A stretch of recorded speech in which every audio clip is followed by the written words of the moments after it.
Hello, my name is Winnie Reitnauer, and I am chairman of Read Aloud for Villa Gardens. Read Aloud is a program that brings books or poems or whatever out loud to your ears by some medium.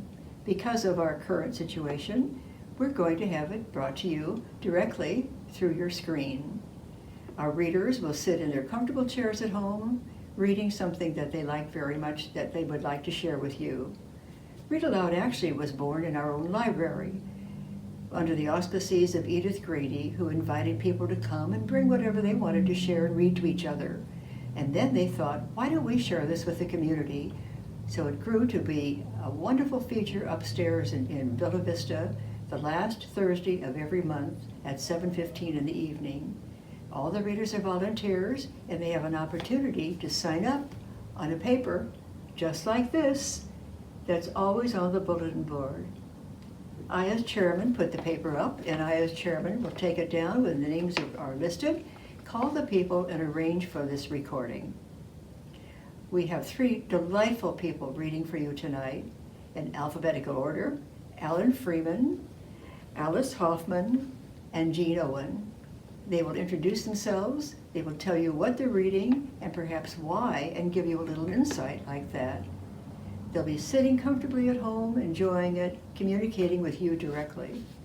Because this is coming to you not by Zoom, but by recording, YouTube, you may access this anytime you want. Keep it in your player, your iPhone or your laptop, and you can email it to friends or family if you wish and share that. So I encourage you all to sign up. Again, look for this paper. There's a fresh one up there right now. We already have 3 readers for the next session, but I look forward to having your name up there. We will have a rehearsal before a recording, so you're comfortable with what you're doing. Then Life Enrichment, which oversees all this wonderful activity, will come to your room and record this until we all graduate and get to go back to Villa Vista again. So please, I encourage you to listen, to learn, and to participate. Thank you very much, and happy reading, and happy listening to you all. Goodbye. Hi, I'm Alan Freeman. I've been asked to read in this program, and I'm very pleased about that. I've also been asked to give a little bit of background on who I am, so if you'll bear with me. I'm a director, writer, actor, producer. I have 3 solo plays that I've written. The most recent is The Burials of Andre Caillou, a Civil War Antigone. I've also written with Frank Denson a screenplay. It's called Moose Lake, and a play, Teddy and Twain. I've directed, over 70 plays, musicals, operas, acted in more 60 plays, and directed 4 short films. So I'm really very experienced. For many years, I was producing director of the summer theater at Occidental College, which was honored many times with awards. I'm professor emeritus of theater at Occidental, where I currently serve on the board of trustees. For several years, Kathy and I, my wife, have hosted the Occidental Theater Tour to New York and London, and we're hoping to take a trip next year about this time, so stay posted. We have been at Villa Gardens for 4 years, and we're so glad. Kathy's president of the Residents Association, and I'm free to write. This is a memoir poem written about a time when I was at camp, YMCA camp, at Bluff Lake, just near Big Bear. I was 13 and I was lost. Down the mountain. Look, listen, consider. Words that I tried to use every time since. The world spread out beneath me, a vista miles wide, a view I'd never seen before. Awakened by it, it was all strange, curious. Instead of a peaceful glen where the shiny roof of a dining hall gleamed in the afternoon, I looked out over a vast expanse of blue sky and a valley way down below. I was high up on the edge of a mountain. The narrow road was bare of large trees, and the mountainside itself was covered with chaparral. Wild, dry stuff. Prickly pear cactus dotting across it. In the distance, I saw what was maybe and maybe wasn't a shiny roof. Like a dream. I was lost. We'd been into town, spending a few hours in the early afternoon. Riding on the bed of a 10-year-old flatbed truck, we hollered and carried on. In town, we saw James Stewart and Kim Novak in Vertigo, a movie that was unsettling, made better by an Abba Zaba, a Coke, and a 5-cent sucker. On the way back, we hollered for the truck to stop.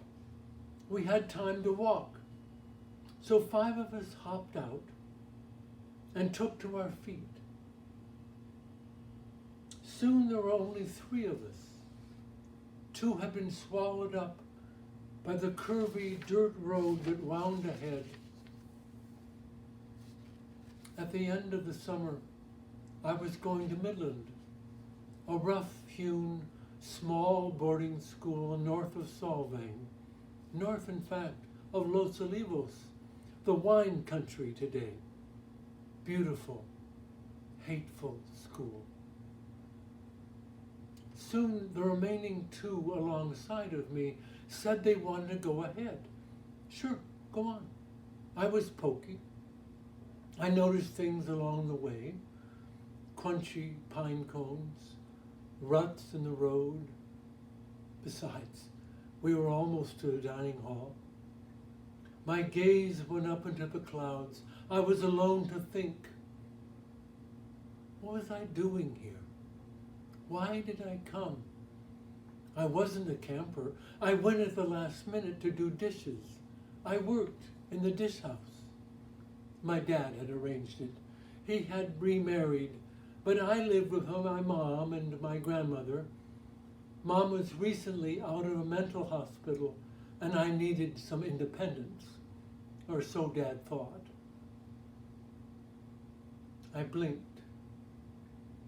2,000 feet down into the valley itself. I blinked, obscured by the trees, but it was there, far beyond, a shiny roof. I looked around. There were oaks and smaller trees, pines and firs along the high spaces near the top.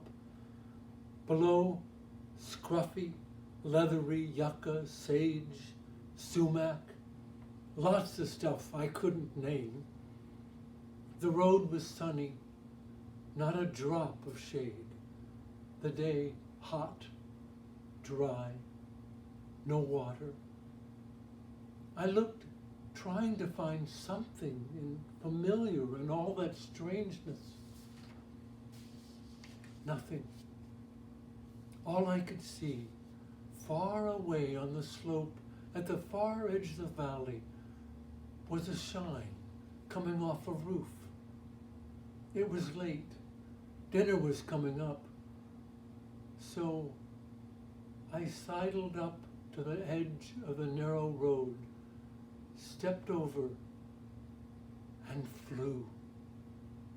Down, down the ceaseless descent, cactus and chaparral, like a bird leaving the branch, going down, but I felt like I was rising. Only a brief second, but I was flying. And when I came down, my knees bent, and I sprang up again, on and on, bobbing up and down like jumping over a steep cascade of fresh snow. Oh, I enjoyed the exhaustive possibilities. It was all I could do not to leap out just for the joy of it, the fear of it. It was new to my feet, new to my being. I forgot about the roof in the distance for the step, the slope, sinking, then springing. Oh shit. I came down on all fours. In front of me, a cactus, spines sticking out in all directions, one aiming at the truck, at the thick of my thumb. Everything came to a halt. From months of abandonment, I sobbed. I remember facing the sun and desperately calling out loud to God for help, that if he did, I would never forget him. What things we do when faced with hopelessness. Too tired again, I looked at the gleam shining in the distance. It was not the dining hall, just another roof. Only much later did I have the smarts, the courage to ask, why didn't I turn round? Why I didn't retrace my steps, find out where I went awry? Was I tasting freedom? There was a road, 2 lanes, asphalt. A truck went slowly back and forth, too far below to tell why. If I didn't hurry, it would get dark, so I went fast down the mountain. The continuation was less thrilling. It didn't hold magic anymore. I don't recall any details, but speed. I saw the road more clearly now. There went the truck. I pondered, was it the last trip?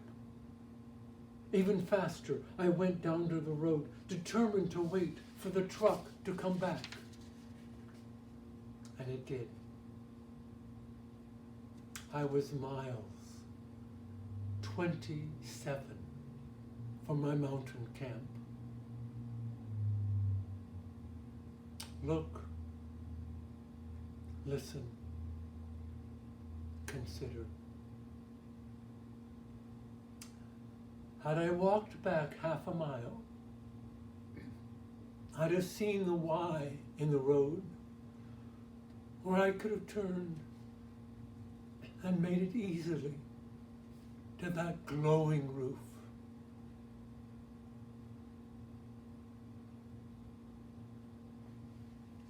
Thank you. Hi, I'm Alice Hayward, and I'm relatively new at Villa Gardens. I came in at the end of February, just in time for the lockdown. And what I'm reading today, I would love to have your input. If you see me in the hall or out walking around any place, whether the input is positive or negative, I will welcome it. Well, I still don't know what I'm going to be when I grow up. I was an educator for 50 years, and I started the Visual Arts Conservatory at Cal State LA. And then I worked in the gifted office and was in charge of all the gifted magnets in LAUSD. In my 40s, I wrote a little book that was very cutting edge then. It wouldn't be so cutting edge now. It was on early learners, how to support, challenge, and encourage them, how you can actually change the brain physically during different little exercises. And the book wasn't 200 pages, and I milked that baby to death. I lectured on it in 14 countries. And it was at the time of Gorbachev, and when I would lecture in Soviet Union countries, we had to call it developments of creativity because they didn't want an intelligentsia. USC contacted me to work with their football team, and I told them I could increase the team's thinking ability, but I couldn't guarantee A and B grades, and they didn't contract with me.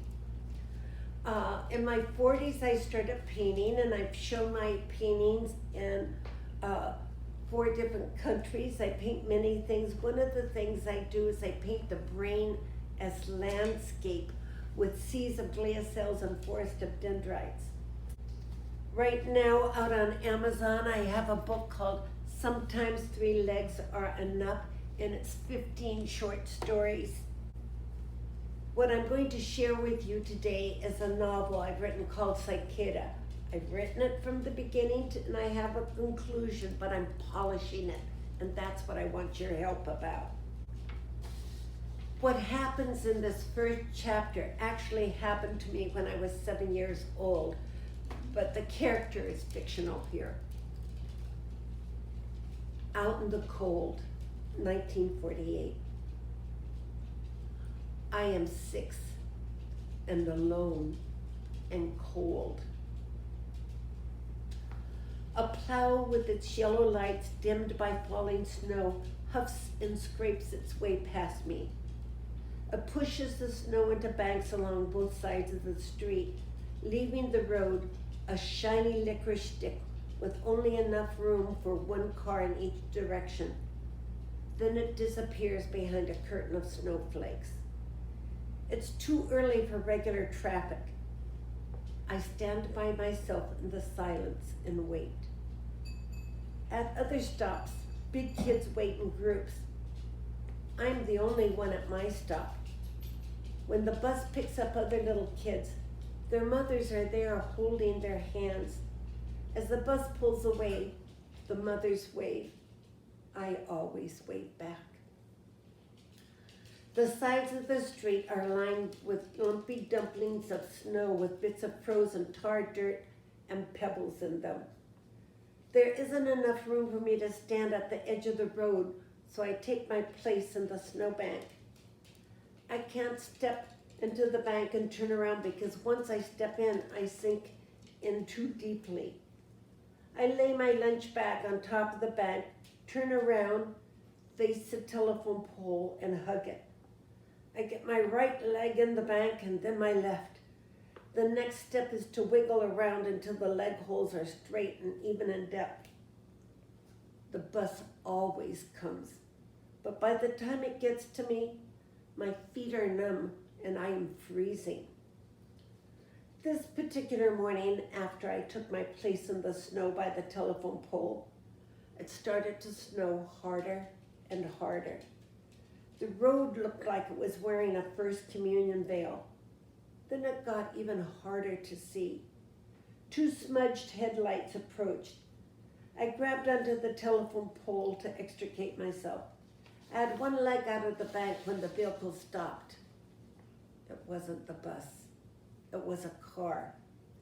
The driver scooted over, rolled down the front passenger window and said, "What are you doing out in this snowstorm by yourself?" "Waiting for the school bus." "Where do you go to school?" "St. Matthew's." "Come on, I'll give you a ride." No thanks. It's 5 below 0 and a lot of the roads aren't plowed. You shouldn't be out here alone. Maybe the bus won't get here today, or it'll be late. I hesitated. I'd never seen this man before. He reached behind the passenger seat, opened the rear door and said, "Here, you can ride him back." I got in. "I don't know the directions to my school," I said. "I know where it is. I went there as a kid." Mom, Dad, and I always rode together in the cab of our pickup. This was my first time in a back seat alone. It was huge and I felt tiny. The car was warm. I sat in this luxury room and pressed my back against soft beige upholstery, my green wool legs stretched out straight in front of me. The man kept trying to talk to me about school and the stuff that adults always ask kids. I didn't want to talk. I felt warm and safe. I'd been rescued from being alone and cold by a stranger. It was as if Santa Claus was taking me to school. I was jarred from these thoughts when the man driving said, "Here we are." I got up. "Thanks," I said, then ran through the falling snow, through the schoolyard, across the empty playground, into the building, and to the cloakroom. There, lined up, boots stood in melted snow puddles beneath a curtain of snowsuits and coats. Mine joined them. I reached my desk as the rest of the second grade class stood to say the Pledge of Allegiance and our morning prayers. We sat and got out our penmanship books, pens, and jars of ink. I was shocked when I heard my name booming from the speaker above the chalkboard. "Anne Blank, report to Mother Superior's office immediately." What could I have done? I walked down the dark, narrow hallway. The dim blue light of the blizzard outside came through the high window at the end of the hall. The window's twin ghosts lay reflected on the shiny floor. I knocked at Mother Superior's door. A gravelly voice said, "Enter." I opened the door and it swung back too far and hit the coat rack. Mother Superior rolled her eyes and gestured to the wood chair in front of her desk. As I sat down, the chair squeaked. I stared up at Jesus hanging on the cross on the wall behind her. I bet she'd like to punish us kids like that. I was checking out a statue of the Infant of Prague and the drapes that looked like they belonged in Dracula's castle when she rapped her knuckles on the desk and said, "Miss Blank, look at me. I didn't call you here to inspect my office. There are two things I want to discuss with you. The first is how you write your name. Sister Jovita told me that she has asked you numerous times to write your last name properly. No more of this writing Anne with a blank line behind it. She waved my spelling list at me with Anne at the top. I called your mother this morning and she said she will see that tomorrow you bring me 100 sentences stating, 'My name is Anne Blank and I'm proud of it.' Are we clear? How will you write your last name?" B-L-A-N-K, I spelled. I would keep using the blank symbol, just not at school. Now for the second matter. How did you get to school today? I told her the story. "You better remember that nice man in your prayers tonight," she said. "You left your lunch in his car. He was afraid you'd be hungry, so he came out again in this blizzard to bring it to you." She handed me the limp bag. "Pray for him, you thoughtless child. You may return to class now." That night I included the driver in my ever-growing list of bless Mommy, Daddy, all of my relatives, friends, pets, and teachers. I promised to pray for him always. All right, the second piece I'm going to read to you is a poem. And many years ago, I was in Outback in Mexico, and I bought this, and it turns out she is really old. The poem is called Aztec Madonna. Okay. Like many mothers, she is worn. No rough edges protrude, but lips, legs, hands, face testify to so many little cruelties, now seen as mere texture. Stolid with passive smile she stands, staring as she has through centuries. Her left arm holds her baby. His chubby legs straddle her hip. Years ago, pre-Columbian artifacts were nada. Europe dominated the art world. For eons, the statue sat in a remote village. No dollars offered, no tourista hustle. Now archaeological connoisseurs cluck over her, intimidated by her age and survival skills. They don white gloves to hold her. They stroke her terracotta bodies as they ooh and ah over every imperfection. Of all this Aztec artisan made, she is a solitary witness of his craft, a testimony that we are eternal in our work. Thank you. Hi, everybody. I'm Jean Owen. I am delighted to be doing Read Aloud again. I just miss all the faces out there to look at. So you'll just have to assume that I'm looking just at you as I share this reading. I've been at Villa 3 years. I think there's no question that I love being at Villa. Next to marrying my husband, it was the best decision I ever made to come here, and I'm very, very happy. Read Aloud has always been fun for me because I enjoy reading aloud. And so I want to introduce you to somebody that you may or may not know. And his name is Dave Barry. And this Guide to Guys book was something that my husband and I shared with each other. We would take turns reading aloud the essays in here. And I knew he was right on target because my husband would just fall down laughing or off the chair laughing. Anyway, if there's one thing I miss the most in my life, is laughing. I just am a firm believer in humor and finding the funny things that go on in our lives. And a lot of those funny things have to do with people. And the first story I heard about Dave Barry was that Harold and Sally were driving in the car, and they'd been dating for about 6 months. And Sally said, "You know, Harold, I really enjoy being with you. It's been 6 months since we had our first date, and it was so much fun, and I just look forward to being with you. These 6 months have just gone by so quickly, and I'm just feeling really comfortable with you. I just enjoy being with you. I love when you hold my hand, when you put your arm around me. I'm just so happy, Harold." And I guess I wondered, what are you feeling, Harold, after all these 6 months? Harold? 6 months? Oh my gosh, I've got to get the car lubed. And that's Dave Barry.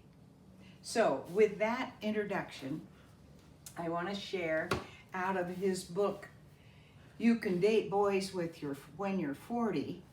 This is Dave Barry on parenting and other topics he knows very little about. He is a writer for a paper in New Orleans and is a Pulitzer Prize winner. But anyway, worth a read, and particularly these days, I just enjoy reading him and laugh out loud. So you'll hear some of that, I think, when I'm sharing with you his essay on Nothing Really. Every morning, my wife and I take our dog Lucy on a 2-mile run. Okay, 2-mile run is inaccurate. A better way to describe it would be several hundred closely spaced urination steps. Urination is a major component of Lucy's lifestyle. Think about the most wonderful thing you've ever experienced: falling in love, seeing your child being born, going an entire day without hearing the name Kardashian. Remember the joy you felt? That's the kind of joy Lucy feels every time she smells another dog's urine.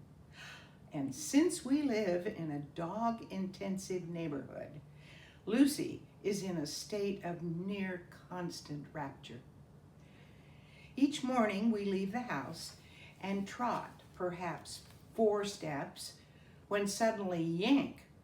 Lucy, a big strong dog who has the ability to create her own planet-level gravitational field, stops and makes herself roughly as mobile as a convenience store, causing my leash arm to come halfway out of its socket.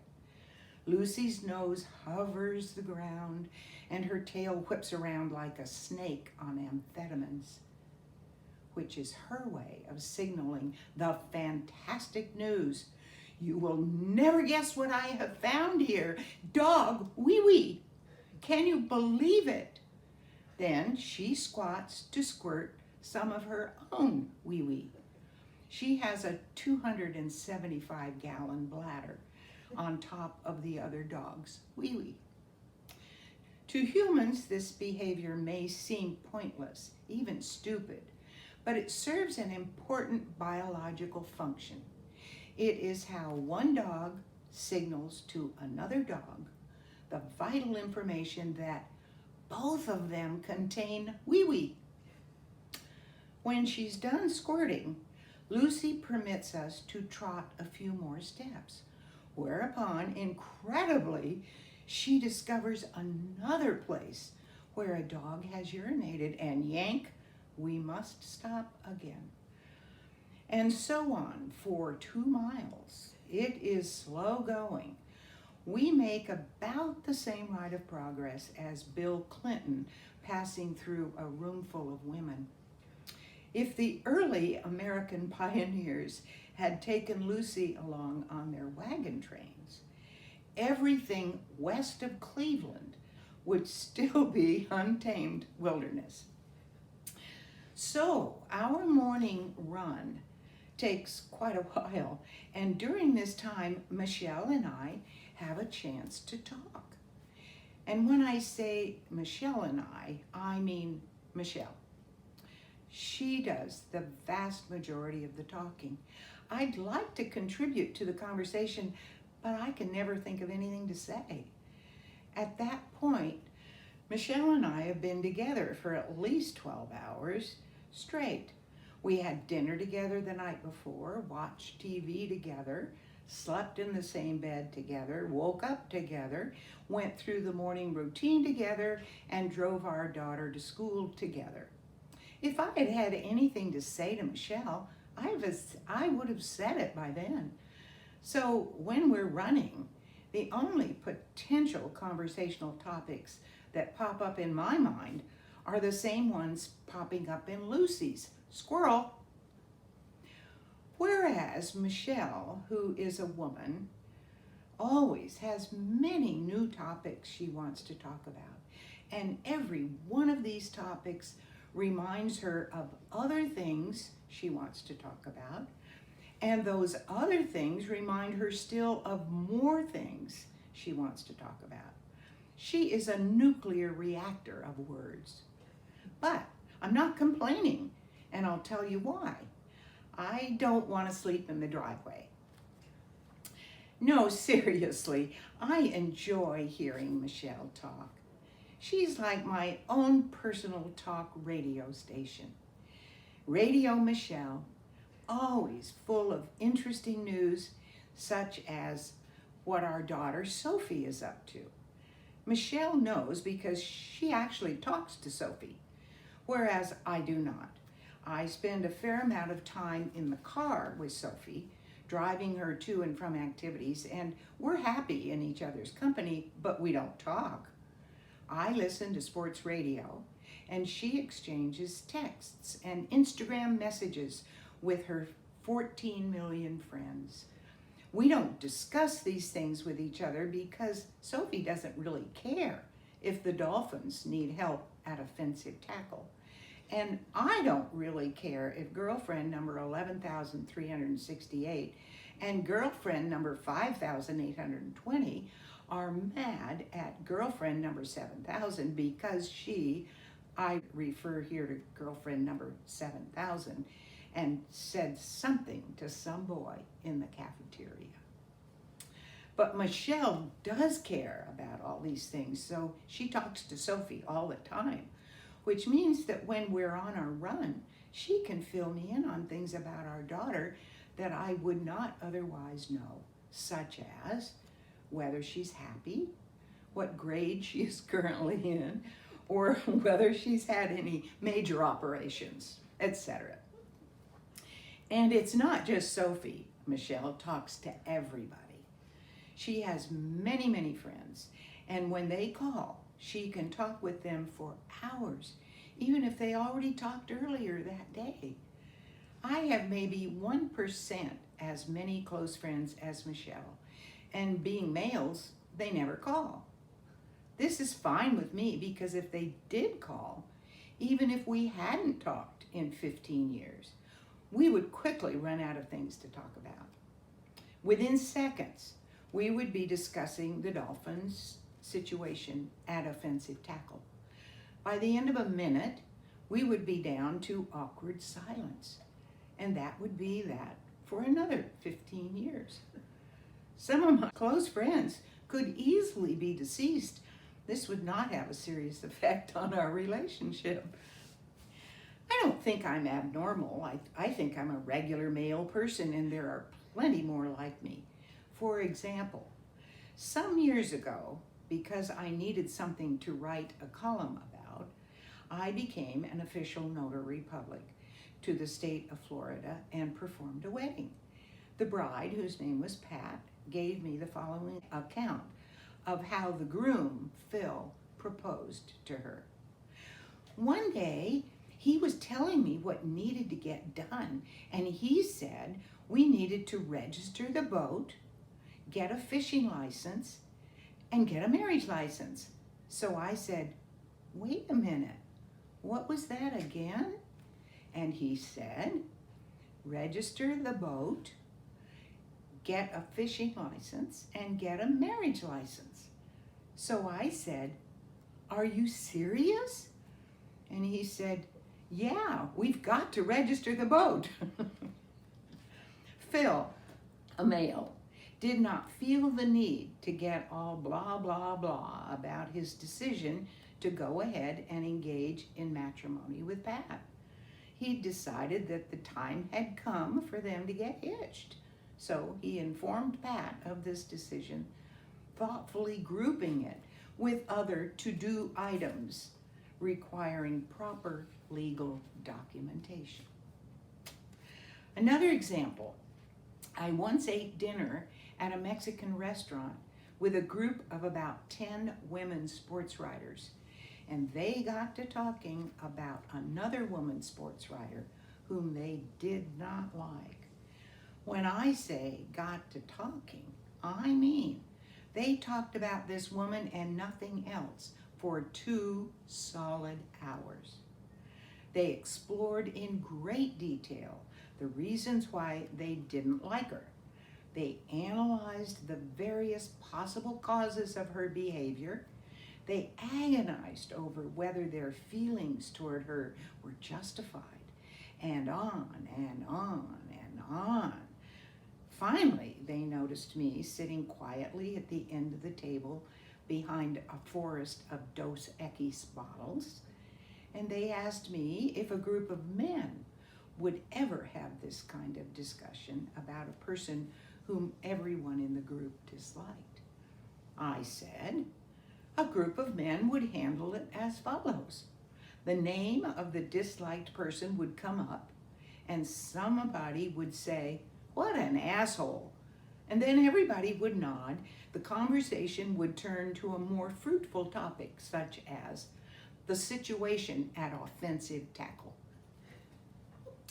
I realize that I may sound as if I'm pushing the hackneyed old stereotype that women talk way more than men. So let me clarify something. That is exactly what I am doing. Because the stereotype is true. It is scientific.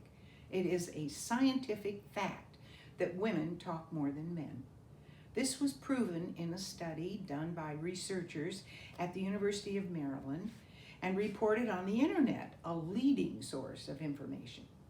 If I understand this study correctly, and I think we can all agree that this is highly unlikely, it concerned a protein called FOXP2, which is associated with vocalization and which is found among other places in the brains of baby rats.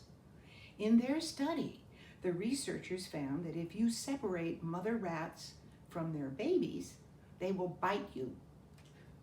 No, seriously, the researchers found that the baby rats whose brains contained higher levels of FOXP2 emitted more distress cries, and as a result, the mother rats retrieved these babies first. I was surprised by this, not the protein part, the part about the mother rats retrieving their babies. I don't think of rats as being maternal. I think of them as being vermin. I assumed that if you separated a mother rat from her babies, she would just shrug, assuming rats can shrug, and resume scurrying around and spreading the bubonic plague. But no, she's a mom. She retrieves her babies. Oh, and then she eats them. No, I don't know what she does with them. And frankly, I don't care because, follow me closely here, they are rats. But the scientific point is that the baby rats with more FOXP2 protein in their brains vocalized more than the ones with less. And here's the thing. It turns out that FOXP2 is also found in the brains of humans, and female humans have more of it. So there's your scientific reason why women talk more. We still don't know what causes women to wear shoes that hurt, or fill their homes with reeking decorative candles that provide no more illumination than a lukewarm bagel, or watch The View, or put small weird-shaped pillows on beds that already have pillows. But we assume some kind of mutant brain proteins are also causing these behaviors. Anyway, I think both men and women can benefit from the Maryland study. Men by understanding that women have a biological tendency to vocalize, and women by understanding that would not kill them to every once in a while, just shut up. Kidding, no, I'm kidding. But I do think you women can learn something important from this study, which is this. The next time you become frustrated with your husband or boyfriend because you don't think he's sharing his innermost thoughts and feelings with you, remember, talking is not as easy for him as it is for you. Men are more suited to taking action, such as opening a beer or opening a second beer.